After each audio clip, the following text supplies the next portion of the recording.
হওয়া আপনার হয়েছেন অবশ্যই। আসসালামু আলাইকুম। ওয়ালাইকুম স্যার ভালো আসসালাম। কেমন আছেন সবাই?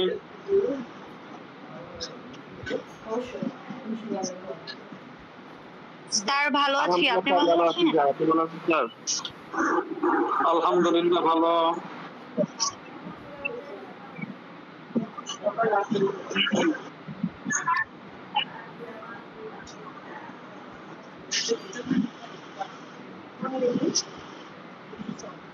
আপনাদের ফাইনালের ফর্ম ফিল-আপের ডেট দিছে?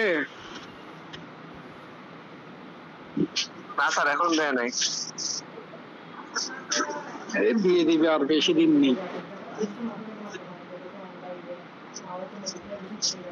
তো যা হোক, আমরা গত ক্লাসে কতটুক পড়াইছিলাম? দায়রা আদালতের বিচার পদ্ধতি পড়াইছি।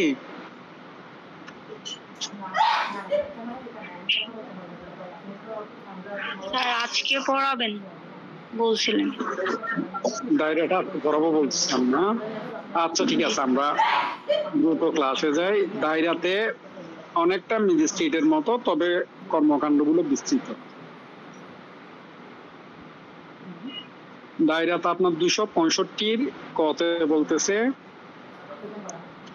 দায়রা আদালতে সরকার পক্ষে মামলা পরিচালনা করেন পাবলিক প্রসিকিউটর বা পিপি। দায়রাতে মামলাকে পরিচালনা করবেন সরকার পক্ষের মামলাগুলা 265 ক অনুযায়ী পাবলিক প্রসিকিউটর বা পিপি। আপনারা লিখে রাখতে পারেন 265 ক পাবলিক প্রসিকিউটর। পাবলিক প্রসিকিউটর বলতে এখানে উনি মামলা পরিচালনা করবেন। এরপরে 265 এর বি, 265 বি, ওখানে বলতেছে এই যে দায়রা আদালতের যে মামলাগুলো চলে, ওখানে সর্বপ্রথম স্পিচ রাখেন, বক্তব্য শুরু করেন পাবলিক প্রসিকিউটর।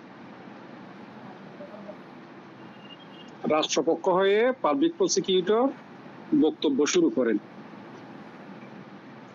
তাইলে ক খ দুটোটা পাবলিক প্রসিকিউটর নিয়ে কথাবার্তা। প্রথম কথা হচ্ছে আপনার দায়রাতে সরকার পক্ষে মামলা পরিচালনা করেন পাবলিক প্রসিকিউটর। দ্বিতীয় নম্বর কথা হচ্ছে পাবলিক প্রসিকিউটরের সর্বপ্রথম বক্তব্য শুরু করেন কোন একটা মামলা নিয়ে। এরপরে 265 সি হচ্ছে অব্যাহতি, ডিসচার্জ। 265 সি এ অব্যাহতি, ডিসচার্জ। এরপরে 265 ডি, ওখানে হচ্ছে আপনার চার্জ গঠন। এরপরে 265 ই হচ্ছে দোষ স্বীকারের দণ্ড। তাহলে এগুলো সবগুলো আপনার সি ডি ই। 241 ক, 242, 243 এই তিনটার সাথে একেবারে হুবহু মিল। 241 এর ক, 242, 243 একেবারে হুবহু মিল, কার্বন কপি, আর কোনো কিছু বেশ কম নেই। বেসিক্যালি ওখানে যা বলে এখানেও তা বলে। স্যার 265 ইতে কি বললেন? বি সি ডি ই, এটা হচ্ছে দোষ স্বীকারের দণ্ড। যদি দোষটা স্বীকার করে তাইলে দণ্ড দিয়ে দিবে। বিস্তারিত বলতেছি, সমস্যা নেই, আপনারা শুনেন। আপনার সিতে হচ্ছে অব্যাহতি দেওয়া আসামিকে। তাইলে আমরা বুঝে পেলাম কি, আপনার যেদিন আসামিকে দায়রাতে তুলবে প্রথম, সেদিন কি করবে, আসামি পক্ষের আইনজীবী অব্যাহতির দরখাস্ত দিবে। আর যখন ম্যাজিস্ট্রেটের কাছে আসামি উপস্থিত হবে বা গ্রেপ্তারের পর আসামিকে ম্যাজিস্ট্রেটের নিকট উপস্থিত করা হবে, সেদিনও আসামির অ্যাডভোকেট আপনার অব্যাহতি দেওয়ার জন্য দরখাস্ত দিবে। এই কথা মাথায় রাখবেন। এই দুইটার গুরুত্ব এখানে চাইতেও যখন আপনারা ড্রাফটিং করবেন, লিখবেন, ওখানের জন্য গুরুত্বপূর্ণ আরো বেশি ওই জিনিসটা। তাইলে আপনার কি কি করে অভিযোগকারীর পক্ষে বক্তব্য শুরু করে পাবলিক প্রসিকিউটর 265 বি। আর সিতে হচ্ছে অব্যাহতি ডিসচার্জ। ওখানে যেমন আপনার মামলার নথি তৎসহ দাখিলাদি দলিলাদি বিবেচনা করে এবং আসামি অভিযোগকারীর পক্ষের বক্তব্য শুনবে, এখানেও ঠিক সেম। সবকিছু শোনার পরে যদি মনে হয় যে দায়রা আদালতের যে আসামির বিরুদ্ধে মামলা চালানোর মতো যথেষ্ট কারণ নেই, তাহলে আসামিকে অব্যাহতি দিবে এবং অব্যাহতি দেওয়ার কারণ লিপিবদ্ধ করবে। আর অভিযোগ গঠনের বেলায় হচ্ছে আপনার যদি এগুলো বিবেচনা করার পরে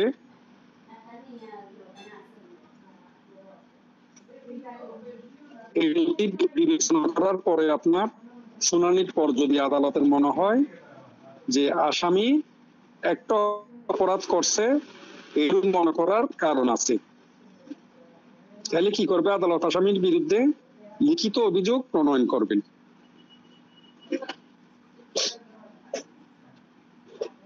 এরপর আসামিকে অভিযোগ পরে শোনাবে, এই অভিযোগের ব্যাখ্যা দিবে যদি সে কিছু জানতে চায়।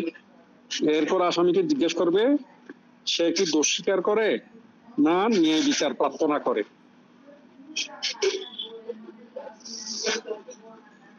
চার্জ গঠনের পরে আসামিকে এই চার্জ পরে শোনাবে, যদি কোনো কিছু সে ব্যাখ্যা নিতে চায় চার্জ সম্পর্কে সে ব্যাখ্যা দিবে। এরপরে ফাইনালি তাকে জিজ্ঞেস করা হবে সে দোষ স্বীকার করে কিনা। সে যদি দোষ স্বীকার না করে তখন সে ন্যায় বিচার প্রার্থনা করবে।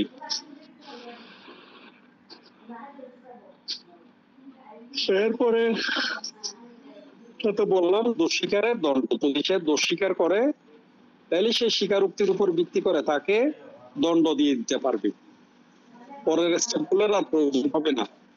তো এখানে বেশি 12টা স্টেপ, আমি কি করতাম আপনার 1 2 3 4 5 6 এইভাবে মনে রাখতাম স্টেপ গুলো। এরপরে 6 7 তেমন গুরুত্বপূর্ণ না। 6 হচ্ছে যদি দোষ স্বীকার না করে সেক্ষেত্রে কি করবে আপনার অভিযোগকারী পক্ষের সাক্ষ্য গ্রহণের জন্য তারিখ নির্ধারণ করবে 6 নম্বর স্টেপে। এরপরে 7 নম্বর হচ্ছে ধার্য তারিখে সাক্ষ্য গ্রহণ শুরু করবে, অভিযোগকারী পক্ষের সাক্ষ্য গ্রহণ শুরু করবে 7 নম্বরে। 8 নম্বর হচ্ছে একুইটা খালাস, ফরিয়াদি পক্ষের যা সাক্ষ্য নিয়েছেন সবকিছু বিবেচনা করে যদি দেখে আসামির বিরুদ্ধে অভিযোগ সন্দেহাতীত ভাবে প্রমাণিত হয়নি, তাইলে আসামিকে কি করবে খালাস দিবে। তাইলে কি করবে আপনার আসামিকে খালাস দিবে। তখন কিন্তু আসামি পক্ষের কোনো কিছু কি করেনি, শুনে নাই, মানে নাই, দেখে নাই, অনেকটা এই ধরনের। তাহলে আমরা বুঝতে পারতেছি কি ফৌজদারিতে মামলা প্রমাণের দায়িত্ব হচ্ছে বেসিক্যালি ফরিয়াদি পক্ষের, বেসিক দায়িত্বটা হচ্ছে ফরিয়াদি পক্ষের। আসামির দায়িত্ব বর্তায় সবার শেষে যখন সে অপরাধী হিসাবে প্রমাণিত হওয়ার পর্যায়ে পড়ে যায়, তারপর আসামির দায়িত্ব চলে আসে। এই কথা আমরা কোথায় পড়েছিলাম মনে আছে আপনাদের? এই যে প্রমাণের দায়িত্ব আমরা কোন আইনে পড়ছিলাম?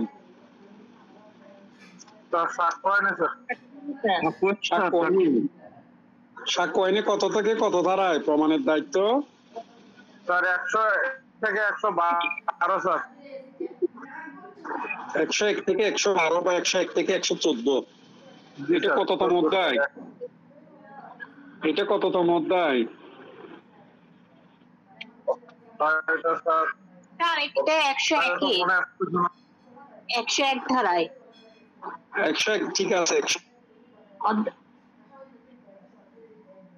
সাক্ষ্যের 101 থেকে 114 যা হোক, আচ্ছা যা হোক 101 ধারায়। 101 ধারায় শুধু প্রমাণের দায়িত্ব। তো প্রমাণের দায়িত্ব বিভিন্ন ধরনের আছে, সবকিছু মিলিয়ে এই প্রমাণের দায়িত্ব টোটাল আলোচনা আছে 101 থেকে 114। এটা 8ম অধ্যায়ে পড়ছে না? এটা অষ্টম অধ্যায় না সরি সপ্তম অধ্যায়। 7 অধ্যায় স্যার, সপ্তম স্যার, সপ্তম। হ্যাঁ সপ্তম অধ্যায়। সপ্তম অধ্যায় হচ্ছে প্রমাণের দায়িত্ব। তাহলে ওখানে যে আমরা প্রমাণের দায়িত্ব করছিলাম এখানে ফৌজদারির সাথে অনেকটা মিলে যায়। 8 নম্বরে আসি, যখন দেখবে আপনার ফরিয়াদি পক্ষ রাষ্ট্রপক্ষ উপযুক্ত প্রমাণ দিতে পারে নাই, তাইলে আসামিকে খালাস দিবে। আর যদি প্রমাণিত হয় যে আদালত ধরেনে যে না আসামির বিরুদ্ধে অভিযোগ যা আনা হয়েছে মোটামুটি প্রমাণ করা গেছে, প্রমাণিত হয়েছে বা প্রমাণিত হওয়ার পথে, তাইলে কি করবে? 9 নম্বর স্টেপে গিয়ে আসামিকে আত্মপক্ষ সমর্থন করার কথা বলবে। আসামি তো প্রতিদিন উপস্থিত থাকে, সাক্ষ্য যখন গ্রহণ করা হয় প্রতিদিন আসামিকে নিয়ে আসা হয়, সে সবকিছু শুনে জানে, সেও তো বুঝতেছে। যখন দেখতেছে সে নিজে যদি আত্মপক্ষ সমর্থন না করে তাহলে সে মামলায় হেরে যাবে। সাক্ষ্য আইনের 2 নম্বর সেকশনের মতো 102 সাক্ষ্য উপস্থাপন না করলে যে পক্ষ মামলায় হেরে যাবে সে পক্ষকে প্রমাণ দিতে হবে। ঠিক আছে? তাইলে ততক্ষণ পর্যন্ত 8 নম্বর স্টেপ পর্যন্ত তো আসামি পক্ষ সাক্ষ্য নিয়ে আসে নাই। এরপরে তাকে খালাস যখন দিবে না, যখন তাকে বলবে এবার তুমি আত্মপক্ষ সমর্থন করো, তোমার সাক্ষ্য যারা আছে তাদেরকে নিয়ে আসো সাক্ষী ইত্যাদি ইত্যাদি, তখন সে কি করবে? তখন সে সাক্ষী নিয়ে আসবে তাদের পক্ষে। এমন কোন সাক্ষী যে সাক্ষ্য দিতে আসতে চাচ্ছে না, আদালতকে বললে আদালত কি করবে? তার বিরুদ্ধে সমন জারি করবে, তাকে আদালতে আসতে বাধ্য করবে। এগুলো হচ্ছে 9 নম্বর স্টেপে। এরপরে তাইলে এইভাবে যখন 9 নম্বর স্টেপ শেষ হলো, আসামি তার আত্মপক্ষ সমর্থন করলো, তার পক্ষে যে সাক্ষ্য প্রমাণ আছে দলিল আছে সেগুলো সবকিছু উপস্থাপন করছে। এই যে বললাম আপনার যে আসার কথা না, আসতে চাচ্ছে না, তাকেও সমন দিয়ে আদালতে নিয়ে আসছে, তার কথাবার্তা শুনছে, জবানবন্দি জেরা জবানবন্দি এগুলো সবগুলো শেষ। এরপরে কি হবে? এরপরে হবে যুক্তিতর্ক। তাইলে ওখানেও যুক্তিতর্কের শুরুতে পিপি স্যাররা বক্তব্য দিবে, সরকার পক্ষ প্রথমে বক্তব্য দিবে, এরপরে আসামি পক্ষের অ্যাডভোকেট সে বক্তব্য খণ্ডাবে। আসামি পক্ষের অ্যাডভোকেট যদি নতুন কোনো কিছু নিয়ে আসে ওনার বক্তব্যে বা এই ওনার বক্তব্যের পরিপ্রেক্ষিতে পিপি স্যার যদি নতুন করে কিছু বলতে চায় তাইলে পিপি স্যার পুনরায় বক্তব্য রাখবেন। এরপর ওনার বক্তব্য শেষে আদালতের অনুমতি নিয়ে আসামি পক্ষ বক্তব্য দিতে পারবে। তাইলে এইভাবে যুক্তিতর্ক শেষ হবে। যুক্তিতর্কের শেষে এবার 11 নম্বর স্টেপ। 11 নম্বর স্টেপে গিয়ে হয় আসামিকে খালাস দিবে না হয় শাস্তি দিবে। খালাস কোন সময় দিবে? যখন দেখা যাবে যে আপনার সবকিছু শেষে আদালতে মনে করলো এই আসামির বিরুদ্ধে অপরাধ প্রমাণিত হয়নি, যে অভিযোগগুলো নিয়ে আসছে সেই অভিযোগগুলো এই আসামির বিরুদ্ধে প্রমাণিত হয়নি, তখন আসামিকে খালাস দিবে। আর যদি মনে করে যে না আসামির বিরুদ্ধে অভিযোগ প্রমাণিত হয়েছে তাইলে আসামিকে শাস্তি দিবে। এখন যখন আসামিকে শাস্তি দিবে তখন পিপি স্যার আবার আদালতকে 2টা কথা স্মরণ করাই দিবে। যদি আসামি পূর্ববর্তী দণ্ডে দণ্ডিত হয় তাইলে সেটা আদালতের নজরে আনবেন। এইটার কাহিনী আছে, যদি আপনার কেউ পূর্ববর্তী দণ্ডে দণ্ডিত হয় পরবর্তীতে যখন তার অন্য কোনো অপরাধের বিচার হবে তখন তার শাস্তির মাত্রা বৃদ্ধি করা যায়। এই যে আমরা জানি কি চুরির শাস্তি 3 বছর না, চুরির সর্বোচ্চ শাস্তি হচ্ছে 3 বছর। এখন আমি প্রথমবার চুরি করছি, আদালত আমাকে দয়া পরবশ হয়ে শাস্তি দিল 1 বছর। এটা দিতে পারে, সর্বোচ্চ হচ্ছে 3 বছর। আদালত চাইলে আমাকে স্থান কাল পাত্র ভেদে সবকিছু বিবেচনা করে আমাকে দিল 1 বছর। এরপরে দেখা গেল আমি আবার দ্বিতীয়বার তৃতীয়বার ডাকাতির ফেসে গেছি, চুরি বাদ দিয়ে ডাকাতির আসামি হয়ে গেছি। শেষমেশ প্রমাণ হলো আমি চুরি করছি। তাহলে এই অপরাধ প্রমাণিত হওয়ার পরে যখন পাবলিক প্রসিকিউটর বলে দিবে স্যার এই শালা তো কালপিট, এ আগেও চুরির দায়ে 1 বছর জেল খাটছে, তখন আর কি করবে? তখন আর আমাকে শাস্তি 1 বছর দিবে না, 1 বছরের চাইতে বেশি করে দিবে, যাতে আমার এই অভ্যাস দীর্ঘায়িত না হয়, আমি যাতে এই অভ্যাস ছেড়ে দিই। এটা বলতেছে 12 নম্বরে ক্ষয়ে শাস্তি বৃদ্ধি করে দিবে। তাই মোটামুটি ম্যাজিস্ট্রেট আদালতের বিচার পদ্ধতি বুঝলে দায়রার বিচার পদ্ধতিও বোঝা যায়, দোনোটা সেম। শুধু দায়রাতে একটু বিস্তারিত ভাবে বলছে, ম্যাজিস্ট্রেটের বেলায় একটু সংক্ষিপ্ত ভাবে বলছে। আপনারা মোটামুটি বুঝছেন এই আলোচনা? এই ধারাগুলো কি ক্রমান্বয়ে এইভাবেই যাবে, যে যেমন A B C D E F G এই সাইজে এইভাবেই যাবে? হ্যাঁ, এইভাবে। তো এইভাবে মনে রাখাটা একটু কঠিন। আপনাদেরকে আমি যে টেকনিকের কথা বললাম, যে এখানে 12টা স্টেপ, 265 1 2 3 4 5 6 এইভাবে 12 মনে রাখবেন। তারপর এগুলো ক খ গ ঘ দিয়ে একটু চর্চা করবেন, এই 12 পর্যন্ত এবিসিডি দিয়ে একটু চর্চা করবেন, তখন মনে রাখা সোজা হয়ে যায়, না হয় কঠিন। আবার সাধারণত তেমন কোনো পরীক্ষায় বার কাউন্সিল এমসিকিউ আর অন্য কোনখানে ওই 265 ইয়েতে গতে কি আছে ও মতে কি আছে ওইরকম খুব কম জিজ্ঞেস করা হয়, কিন্তু এমসিকিউর জন্য গুরুত্বপূর্ণ। এমসিকিউর জন্য বেশি গুরুত্বপূর্ণ আপনাদের 4টা জিনিস, বা মনে রাখার মতো এখানে গুরুত্বপূর্ণ ব্যাপার হলো 4টা 5টা। প্রথম ব্যাপারটা হচ্ছে আপনার অব্যাহতি। অব্যাহতি হচ্ছে 265 এর সি এ গ এ। তারপর হচ্ছে আপনার চার্জ গঠন, এটা হচ্ছে ডিএ বা ঘয়ে, তার মানে অব্যাহতি পর হচ্ছে চার্জ গঠন, অব্যাহতি না দিলে চার্জ গঠন করবে। এর পরেরটাতে হচ্ছে আপনার দোষ স্বীকারের দণ্ড, যখন চার্জ গঠন করবে তখন চাইলে আসামি দোষ স্বীকার করে ফেলতে পারো, তো দীর্ঘ বিচার দরকার হয় না। দোষ স্বীকার করলে শাস্তির পরিমাণও সামান্য বেশ কম করে দিয়ে দেয়, ঠিক আছে। সাধারণত শাস্তিও বেশি দেয় না। আমার মতো দুর্বল মনের যারা, তারা কি করে ফেলবে? দোষ স্বীকার করে ফেলবে। তাহলে এটা হচ্ছে ওমো, আর এদিকে হচ্ছে এ বি সি ডি ই এ, দোষ স্বীকারের দণ্ড। তারপর 8 নম্বর স্টেপে গিয়ে বর্গের যতে গিয়ে খালাস, বর্গের যতে গিয়ে খালাস, ওদিকে হচ্ছে A B C D E F G H, H A হচ্ছে খালাস, ঠিক আছে। এরপরে খালাস আর জিতে স্যার, জিতে কি তাহলে? জি এফ জি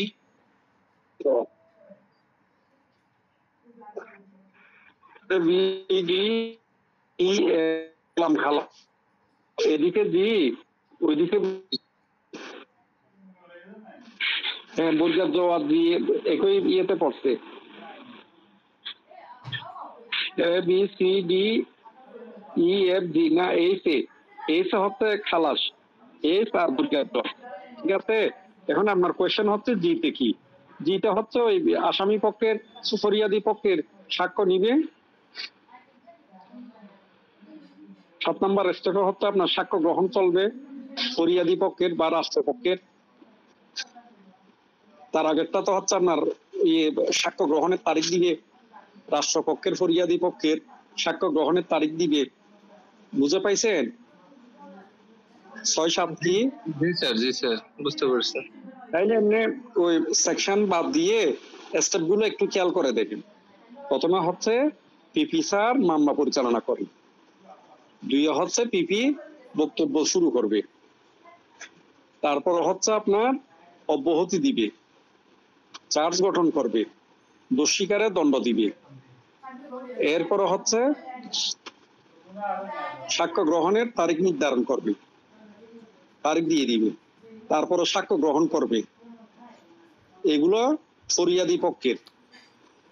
এরপরে খালাস দিবে, তারপরে হচ্ছে আসামির আত্মপক্ষ সমর্থন, এরপরে হচ্ছে যুক্তিতর্ক, তারপরে হচ্ছে খালাস বা শাস্তি 11তে আবার, তারপরে হচ্ছে দণ্ড বৃদ্ধি।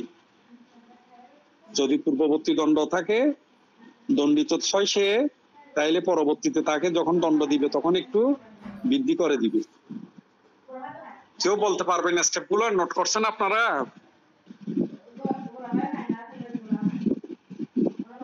স্যার বলতে পারবো। আচ্ছা ঠিক আছে, দেখি বলে। 265 এর ক স্যার, সেটা হচ্ছে পিপি পাবলিক প্রসিডিওর যেটা। তারপর হচ্ছে 265 এর খ স্যার, সেটা হচ্ছে সরকার পক্ষে স্যার বক্তব্য শুরু করবে। তারপর 265 এর গ, সেটা হচ্ছে অব্যাহতি। 265 এর ঘ, সেটা হচ্ছে বিস্তার, যে অভিযোগ গঠন। তারপর 265 এর হচ্ছে স্যার দোষ স্বীকারের, যেটা দোষ স্বীকারের দণ্ড আর কি, ভিত্তিতে দণ্ড।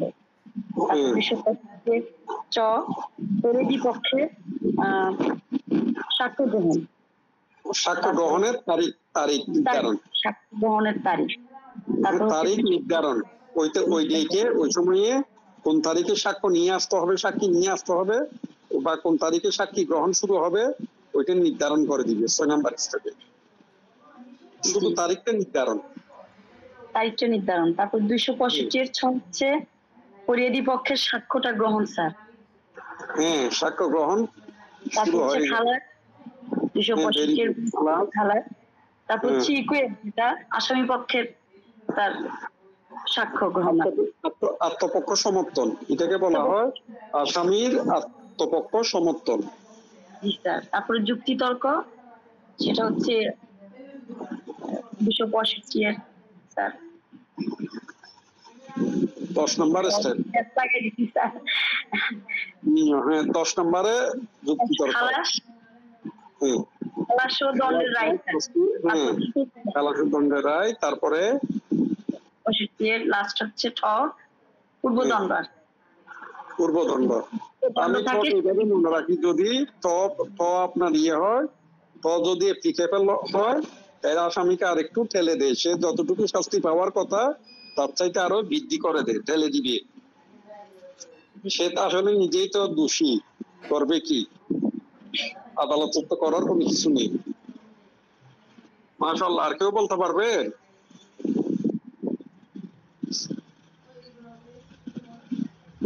সালমা আপা কি এবার এক্সাম দিবেন নাকি নেক্সট বার? সালমা আপা কি এবার এক্সাম দিবেন নাকি নেক্সট বার? Next sir. মাশাআল্লাহ, পড়াশোনা করেন আপনারা ইনশাআল্লাহ। যদি একটু ভালো মতো এইভাবে চর্চা করেন, এই যে ফার্স্ট ক্লাসের কাছাকাছি পাবে। আর যদি হাতের লেখাটাকে একটু সুন্দর হয়, মাঝে মধ্যে লেখাটাও প্র্যাকটিস করিয়ে। আপনাদের বিশ্বাস হয় কিনা কি জানি, এই বছর বার কাউন্সিল রিটেন দেওয়ার সময় এই যে বাংলা খাতা রোল টানা খাতা আছে না, সে রোল টানা খাতা নিয়ে আসছি। এলএলবির সময়ও আমার রোল টানা খাতা ছিল বাংলা। এই যে পরীক্ষার মাঝখানে ওই খাতাগুলোতে একটু লেখা প্র্যাকটিস করতাম। এলএলবিতে তো আমি বাংলা খাতায় মাঝে মধ্যে নোটও করছি, লেখছিও, যাতে আপনার পরীক্ষার হলে গিয়ে ইয়ে না হয়। তারপরেও প্রথম দিন দেখা যায় হাত ব্যথা, ব্যথা, এই যে হাত চলে না, এই অবস্থা হয়ে যেত। একটু লেখা যদি প্র্যাকটিস করেন এবং লেখাটা যদি মোটামুটি সুন্দর হয় বা পড়তে পারে টিচারে, তাহলে ভালো মার্কস পাওয়া যায়। এরপরে যে আপা বলতে চাইছিলেন উনি বলেন।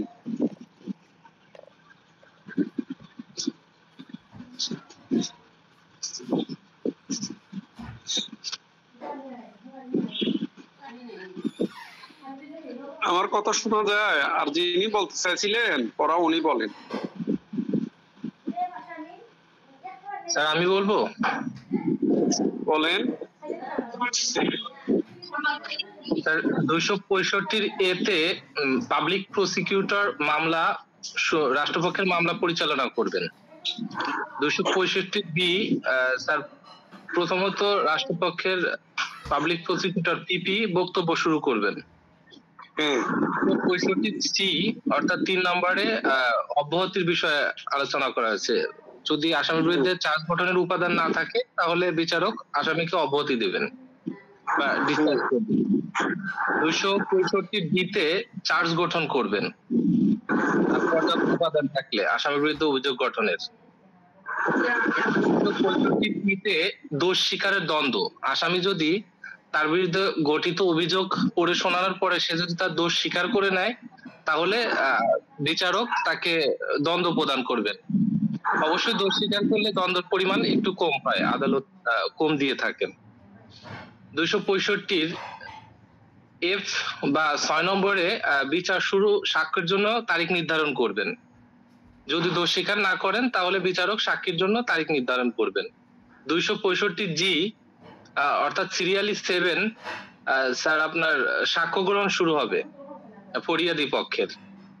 265-তে খালাস, যদি আসামির বিরুদ্ধে সাক্ষ্য প্রমাণ না পাওয়া যায় বিচারক তাকে খালাস প্রদান করবেন। 265 আই, আসামি আত্মপক্ষ সমর্থন করবেন। 265 জে অর্থাৎ 10 নম্বর সিরিয়ালে যুক্তিতর্ক শ্রবণ করবেন উভয় পক্ষের। 265 কে 11 নম্বর সিরিয়ালে খালাস বা সাজা, এবং 265 এল অর্থাৎ 12 নম্বর সর্বশেষ ধাপে যদি পূর্বের কোনো দ্বন্দ্ব থাকে তাহলে সাজার পরিমাণটা বাড়বে। হ্যাঁ, সাজার পরিমাণটা বাড়াই দিবে। Very good. তাইলে আমরা কি আস্তে আস্তে মোটামুটি আসলে আমরা বুঝতে পারতেছি যে পড়াশোনা আমাদেরকে কিভাবে করতে হবে।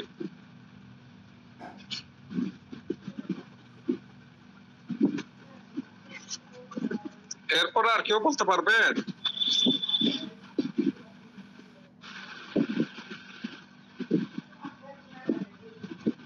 জি স্যার।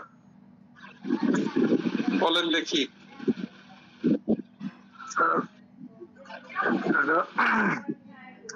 ধারা 265 ক স্যার হচ্ছে পাবলিক প্রসিকিউটর মামলা পরিচালনা করবেন স্যার। এখানে হচ্ছে পাবলিক প্রসিকিউটর হচ্ছে সরকারি উকিল অভিযোগকারীর পক্ষে মামলা পরিচালনা করবেন। আর ধারা 265 ক অভিযোগকারীর পক্ষে বক্তব্য শুরু করবেন তিনি, এটা হচ্ছে পাবলিক প্রসিকিউটর বা সরকারি উকিল। 265 গ বা সি এটা হচ্ছে অপরাধী বা ডিসচার্জ স্যার। এখানে যদি নথি ও দাখিল দলিলাদি বিবেচনা করে মনে হয় যে অভিযোগকারীর পক্ষে মানে এখানে কোনো সমস্যা আছে তাহলে আসামিকে তাহলে অব্যাহতি দিতে পারে ম্যাজিস্ট্রেট। আর এই 265 গ হচ্ছে স্যার 241 ধারা 241 এক বা 241 ক অনুযায়ী সেম। আর ধারা 265 ঘ অর্থাৎ অভিযোগ গঠন, এটা অভিযোগ অবশ্যই লিখিত অভিযোগ প্রণয়ন করবেন স্যার এখানে। আর আসামিকে জিজ্ঞাসা করবেন যে তিনি দোষ স্বীকার করেন কিনা, আর না বিচার প্রার্থনা করেন দেখুন একটা। আর এই 265 ঘ এটা হচ্ছে 243 না স্যার 265 উ হচ্ছে 243 ধারা 243 অর্থাৎ দোষ স্বীকার করায় দণ্ডাদেশ। আসামি যদি দোষ স্বীকার করেন তাহলে আদালত লিপিবদ্ধ করবেন এবং তার বিচারিক ক্ষমতা বলে তার দণ্ডাদেশ দান করবেন।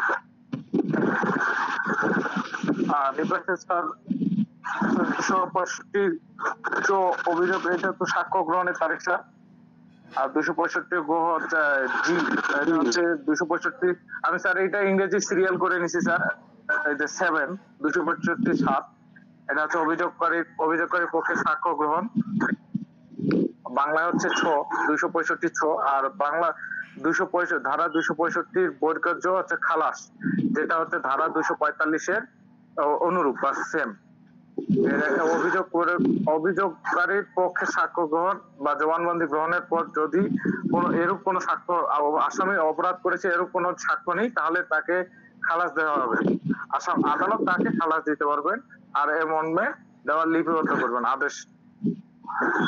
আর 265 ঝ বা 265 9 ধারা উপধারা অনুযায়ী আত্মপক্ষ সমর্থনের আহ্বান, আসামি যদি কোনো বিবৃতি দাখিল করেন তাহলে আদালত তার নথিভুক্ত করবেন। বা আসামি যদি কোনো সাক্ষীকে হাজির হতে বা কোনো দলিল উপস্থিত করতে দেন তাহলে বা কোনো ওয়ারেন্ট দেওয়ার আবেদন করেন সেটা লিপিবদ্ধ করবেন। আর 265 ইও হচ্ছে 265 যোগ 10 অর্থাৎ যুক্তিতর্ক বা আর্গুমেন্ট। এখানে যদি আসামি পক্ষে সাক্ষীদের জবানবন্দি গ্রহণ করার পর সরকারি উকিল বা পাবলিক প্রসিকিউটর বক্তব্যের সারসংক্ষেপ দাখিল করবেন আর উকিলের উত্তর দানের অধিকারী হবেন স্যার। তারপর স্যার এখানে আরেকটা হচ্ছে স্যার 11 আছে 265 স্যার, বা এটা হচ্ছে বা 265 খালাস বা দণ্ডাদেশের রায়, যুক্তিতর্ক আইনগত প্রশ্ন শেষে আদালত মামলা রায় প্রদান করবেন বা ডিক্রি জারি করবেন স্যার। আর 265 বা খ পূর্ববর্তী দণ্ডাদেশ, যদি আগের কোন ধারা অনুযায়ী স্যার হচ্ছে 265 বা ক অনুযায়ী স্যার এইটা একটু যদি বলতেন, আমার এটা গুছাই নিয়ে বলতে পারতেছি না স্যার, এটা আমি একটু যদি একটু হেল্প করেন। 265 ঠোঁটা স্যার পূর্ববর্তী দণ্ডাদেশ। পুরো এটা কোনো কিছু নেই, এটা মনে রাখবেন শুধু এই যে ঠেলা গাড়ি আছে না, জি স্যার, তখন আসামিকে ঠেলা গাড়ি ঠেলতে দিবে, তার শাস্তি বৃদ্ধি করে দিবে। হ্যাঁ এটা হচ্ছে কি, আমি আপনাদেরকে আবারও বলি, এই যে মনে করেন জি স্যার, ডাকাতির শাস্তি হচ্ছে যাবজ্জীবন কারাদণ্ড না, আবার সেটা বলা আছে আপনার 10 বছরের কারাদণ্ড দিতে পারে। তাইলে আপনি যদি আমজনতা এই যে ভুল করে ডাকাত দলের সাথে জড়াই গেছি বা ডাকাতিতে চলে গেছি, তাইলে আমাকে 10 বছর দিবে। আর যে বেটা আপনার 2-4 বার ডাকাতি সাজা ভোগ করে ফেলছে, সে আবার ডাকাতি করছে, তাহলে তাকে কি দিবে এবিআর? আর বছর না দিয়ে তাকে দিবে যাবজ্জীবন কারাদণ্ড। হ্যাঁ, যাবজ্জীবন কারাদণ্ড, তার মানে সর্বোচ্চ যেটা আছে এইটা দিবে। এটা হচ্ছে টয়, ঠিক আছে? এটা গল্প ছিল, মনে রাখা যায়, 2-1 বার পড়লে ইনশাল্লাহ মনে থাকবে। এরপরে ওই সোলাইমান কলেজের আপনি তো একেবারে চুপচাপ,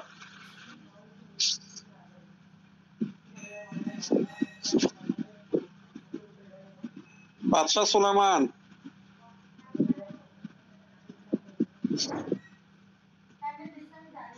কিছু বলেন, আপনি কি শুনতে পারতেছেন? কোন কলেজের আপনি?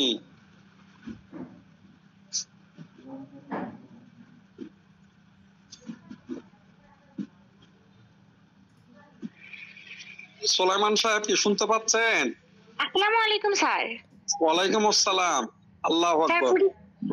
স্যার কুড়িগ্রাম আইন মহাবিদ্যালয়। ও মাশাআল্লাহ। আপনার নামটা? সুমনা আক্তার। সুমনা আক্তার। তো আপনি ছদ্মবেশ ধারণ করলেন যে, গুপ্ত শিবির? না স্যার। আচ্ছা ঠিক আছে, এখন শিবির হলো তো আবার ঠান্ডা পানি খেতে দিচ্ছে নাকি? হলে আপনার ঠান্ডা পানি খাওয়ার ইয়ে দিচ্ছে। যাই হোক, অনেক কথাবার্তা বলছি, দুষ্টামি করছি, ক্লাসটা এখানে শেষ করে দিই। আসলে আমিও টায়ার্ড, আর আপনাদের স্যারের মোবাইলও নাকি চার্জ নেই। ঠিক আছে, ইনশাল্লাহ নেক্সট ক্লাসে আমরা। হ্যাঁ বলেন। আমরা তো এবার হচ্ছে নিউ ফাইনাল ইয়ার, তো আমরা কি শুধু ধারাগুলো পড়বো না, কিছু প্রশ্নও দিবেন স্যার? প্রশ্ন বুঝতে পারতেছেন না? প্রশ্ন তো 2-1 বার বলেই দিছি যে এটাকে বলা হয় দায়রা আদালতের বিচার পদ্ধতি। আর আগে যেটা আলোচনা করছি এটা হচ্ছে ম্যাজিস্ট্রেট আদালতের বিচার পদ্ধতি। প্রশ্ন আপনার সাথে ইয়ে করে দিব। এগুলো তো প্রশ্নই, যেগুলো আলোচনা করতেছি এগুলো অনেকটা প্রশ্ন। এই যে শুরুতে মনে করেন আমরা আলোচনা করছিলাম কি, বিনা পরোয়ানায় গ্রেপ্তার, এটা নাকি 9টা ক্ষেত্রের পরিবর্তে 11টা ক্ষেত্র করছে এখন নতুন আইনে, আরো 2টা ক্ষেত্রে বৃদ্ধি করছে। তারপরে পড়ছি আমরা ফৌজদারি আদালতের গঠন, শ্রেণী বিভাগ। এখন সবার শেষে পড়বো আমরা পরিধিটা। এই যে ফৌজদারিতে যেগুলো আলাপ আলোচনা হচ্ছে এগুলো সবগুলোই আসলে পরিধি, যে যতটুকু মনে রেখে এই পরিধিটা রিটেনে লিখতে পারে। এরপরে মনে করেন দায়রা আদালতের বিচার পদ্ধতি, এরপরে কি বলে ওই ম্যাজিস্ট্রেট আদালতের বিচার পদ্ধতি। তারপর আমরা তো রীতিমতো পড়লামই পুলিশের তদন্তের অবারিত ক্ষমতা বা ফৌজদারি মামলা তদন্তে পুলিশের অবারিত ক্ষমতা, এগুলো তো আমরা পড়ছি। আপনি ছিলেন না ওই ক্লাসগুলো, পান না? জি স্যার, আমি এখন বুঝতে পারছি স্যার। জি স্যার ছিলাম, শুধু গত ক্লাসে ছিলাম না স্যার। আচ্ছা ঠিক আছে, তাহলে গত ক্লাসে না থাকলেও গত ক্লাসের আলোচনা আজকে মোটামুটি হয়ে গেছে। একটু পরে নিয়েন 242 241 ক 242 243 244 245। এরপরে নেক্সট ক্লাসে আমরা আরো অন্যান্য জিনিসগুলো আলোচনা করবো, বিশেষ করে 247 48 49 50 এগুলো একটু পড়বো আমরা। এইবার এক্সাম দিবেন যে কে আছেন এখানে?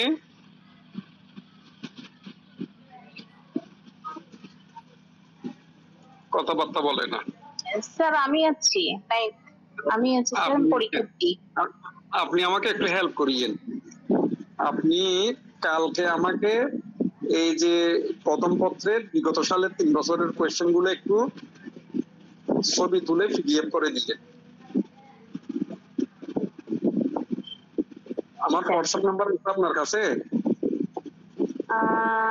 নাই স্যার, কালেক্ট করবো। একটু লিখে নেন 01859 01859। জি স্যার। হ্যাঁ 301427। 301। হ্যাঁ 427। এই যে আপনি ছাড়া আর কে আছে এই গ্রুপে? এইবার নেক্সট ফাইনাল দিবেন এরকম? জি স্যার আমিও পরীক্ষা দেব এবার পরীক্ষা। কোন কলেজ? আমি খন্দকার নুরুল হোসেন ল কলেজ মানিকগঞ্জ। ও আচ্ছা মানিকগঞ্জ, খন্দকার নুরুল হোসেন ল কলেজ। আপনার সাথে আগে একবার কথা হয়েছিল, বুঝতে পারছি। যা হোক, আপনি দিবেন। আপনি কি শনিবার না আপা যদি কালকে 3টা প্রশ্ন দেয় এই যে প্রথম পত্রের, আপনি দিবেন বুধবার বা বৃহস্পতিবারে ওই দেওয়ানির প্রশ্নটা গত 3 বছরের। ঠিক আছে? জি জি। এরপরের ক্লাসে ইনশাআল্লাহ আগামী শনিবারে আপনাদেরকে এই 2 পত্রের রাফ একটা সাজেশন দিয়ে দিব, বা কোন 6টা 7টা প্রশ্ন ভালো করে দেখবেন, কারণ আপনাদের পরীক্ষা তো কাছে আসছে। এখন আর করলে হবে না, অবহেলা করে পড়াশোনা করলে হবে না। একটু মনোযোগ দিয়ে পড়েন যাতে ভালো রেজাল্ট করতে পারেন। আমার আছে খুঁজে নিয়ে কষ্ট হয়, এইগুলো বুঝতে ইচ্ছে করে না, সময় পাচ্ছি না। প্রশ্ন এমনি আমার আছে, আমার ফেসবুক এর শুরুতে এই গতবারের আগের বারের প্রশ্ন সবগুলো আছে করা। এইগুলো আসলে দেখা বা করার সময় পাচ্ছি না, তো ওই কারণে। ঠিক আছে, তাহলে সবাই দোয়া করিয়েন। আসসালামু আলাইকুম। আসসালামু আলাইকুম স্যার। আসসালামু আলাইকুম ওয়া রাহমাতুল্লাহি ওয়া বারাকাতুহু। আসসালামু আলাইকুম। মাসুদ ভাই কথা বলে না এখন, স্যার যাওয়ার পরে সালাম দিচ্ছেন। আচ্ছা ঠিক আছে, সবাই লেফট নিতে পারেন। ধন্যবাদ সবাইকে।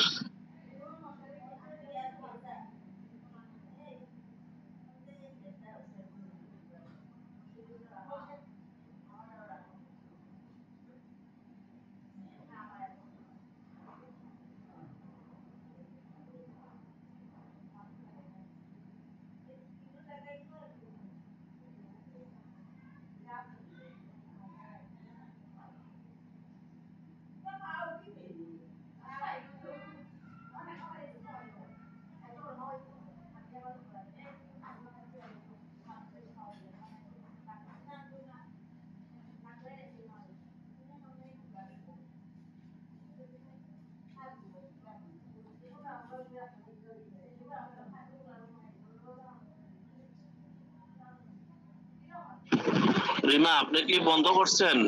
রেকর্ড বন্ধ করছেন রিমা?